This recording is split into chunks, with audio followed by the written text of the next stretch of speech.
క్లస్టరల్ accountancy numerical problems solutions సమర్పిస్తున్నవారు eduxit.com. ఈ వీడియోలో మేము ఏమి ఇవ్వబోతున్నామంటే reconstitution of a partnership firm, admission of a partner, problem 12 solution.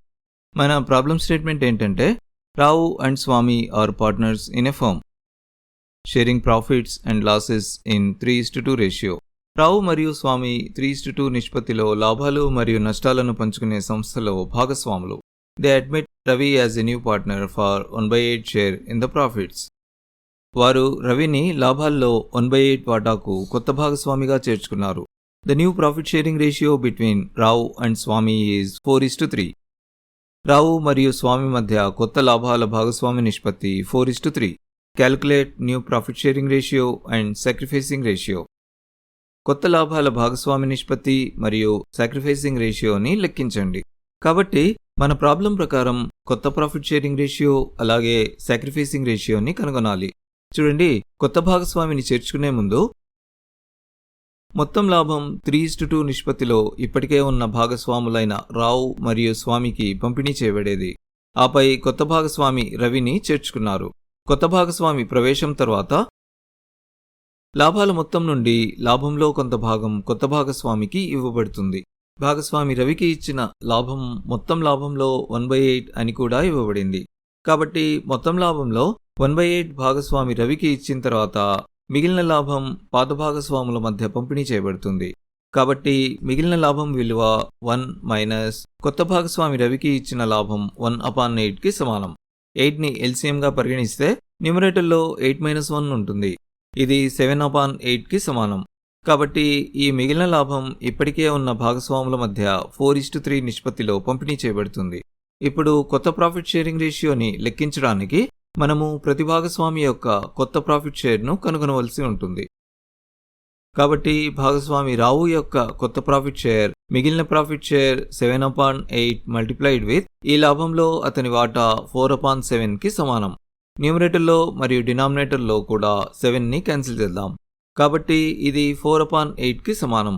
ఇప్పుడు 4తో క్యాన్సిల్ చేస్తే 4 1 4 2 ఇది 1/2కి సమానం. ఇప్పుడు భాగస్వామి స్వామి యొక్క కొత్త ప్రాఫిట్ షేర్ మిగిలిన ప్రాఫిట్ షేర్ 7/8 మల్టిప్లైడ్ విత్ ఈ లాభంలో అతని వాటా 3/7కి సమానం. న్యూమరేటర్లో మరియు డినామినేటర్లో 7ని క్యాన్సిల్ చేద్దాం. కాబట్టి ఇది 3/8కి సమానం. మరియు కొత్త భాగస్వామి రవి యొక్క ప్రాఫిట్ షేర్ 1/8కి సమానం. ఇప్పుడు మనకు ప్రతి భాగస్వామి యొక్క కొత్త ప్రాఫిట్ షేర్ తెలుసు కాబట్టి మనం కొత్త ప్రాఫిట్ షేరింగ్ రేషియోని లెక్కించవచ్చు. చూడండి, ఇక్కడ నేను భాగస్వామి రావు యొక్క కొత్త ప్రాఫిట్ షేర్ను 4/8గా ఉపయోగించబోతున్నాను. ఎందుకంటే డినామినేటర్ 8 అయితే క్యాన్సిలేషన్ సులభం అవుతుంది. కాబట్టి కొత్త ప్రాఫిట్ షేరింగ్ రేషియో 4/8:3/8:1/8కి సమానంగా ఉంటుంది. అన్ని డినామినేటర్లలో 8ని క్యాన్సిల్ చేస్తే ఇది 4:3:1కి సమానం. కాబట్టి కొత్త భాగస్వామి అడ్మిషన్ తర్వాత మొత్తం లాభం 4:3:1 నిష్పత్తిలో ముగ్గురు భాగస్వాముల మధ్య పంపిణీ చేయబడుతుంది. కాబట్టి దానితో మనం కొత్త ప్రాఫిట్ షేరింగ్ రేషియో యొక్క క్యాల్కులేషన్ను పూర్తి చేశాము. ఇప్పుడు సాక్రిఫైసింగ్ రేషియోని కనుగొందాం. చూడండి, సాక్రిఫైసింగ్ రేషియోని కనుగొనడం కోసం మనం మొదట పాత భాగస్వాములు చేసిన సాక్రిఫైస్లను కనుగొనాలి. మీకు తెలిసినట్లుగా సాక్రిఫైస్ని కనుగొనే సూత్రం పాత ప్రాఫిట్ షేర్ విలువ మైనస్ కొత్త ప్రాఫిట్ షేర్ విలువ. ఇప్పుడు భాగస్వామి రావు చేసిన సాక్రిఫైస్ అతని పాత ప్రాఫిట్ షేర్ విలువ 3/5 మైనస్ అతని కొత్త ప్రాఫిట్ షేర్ విలువ 1/2కి సమానం. 10ని ఎల్సిఎంగా పరిగణలోకి తీసుకుంటే న్యూమరేటర్లో 3 2 మైనస్ 1 5 ఉంటుంది. ఇది 6 - 5/10కి సమానం. ఇది 1/10కి సమానం.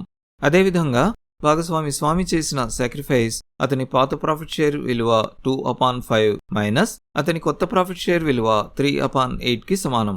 40ని ఎల్సిఎంగా పరిగణలోకి తీసుకుంటే న్యూమరేటర్లో 2 8 మైనస్ 3 5 ఉంటుంది. ఇది 16 - 15/40కి సమానం. ఇది 1/40కి సమానం. కాబట్టి పాత భాగస్వాముల సాక్రిఫైసింగ్ రేషియో వారి సాక్రిఫైస్ల రేషియోకి సమానం. ఇది 1/10:1/40. ఇక్కడ ఈ భిన్నాల డినామినేటర్ 40 అయితే సింప్లిఫై చేయడం సులభమవుతుంది. కాబట్టి 1/10ని న్యూమరేటర్ మరియు డినామినేటర్లో 4తో గుణిద్దాం. మరియు రెండో భిన్నంలో డినామినేటర్ ఇప్పటికే 40గా ఉంది, కాబట్టి మనం దాన్ని అలాగే పరిగణిద్దాము. ఇది 4/40:1/40కి సమానం. ఇప్పుడు రెండు డినామినేటర్లలో 40ని క్యాన్సిల్ చేస్తే మనకు 4:1 వస్తుంది.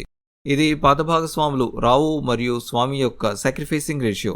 మరియు దానితో మనం ఈ ప్రాబ్లం సొల్యూషన్ చివరికి వచ్చేసాం. మీరు ఈ వీడియోని ఇంతవరకు చూసినందుకు చాలా థ్యాంక్స్. మేము స్టూడెంట్స్ కోసం ఎఫెక్టివ్ మరియు ఎఫిషియెంట్ లెర్నింగ్ సొల్యూషన్స్ ప్రొవైడ్ చేయడానికి edxit.comని స్టార్ట్ చేశాము. మా అన్ని వీడియోస్ని చూడడానికి ఈ ఛానల్ని సబ్స్క్రైబ్ చేయడం మర్చిపోవద్దు. ఆ తర్వాత కొత్త వీడియో పబ్లిష్ అయిన వెంటనే నోటిఫికేషన్ పొందడానికి బెల్ ఐకాన్ని క్లిక్ చేయడం మర్చిపోవద్దు. ఒకవేళ మీకు ఈ వీడియో నచ్చినట్లయితే ఈ వీడియోని లైక్ చేయడం మర్చిపోవద్దు.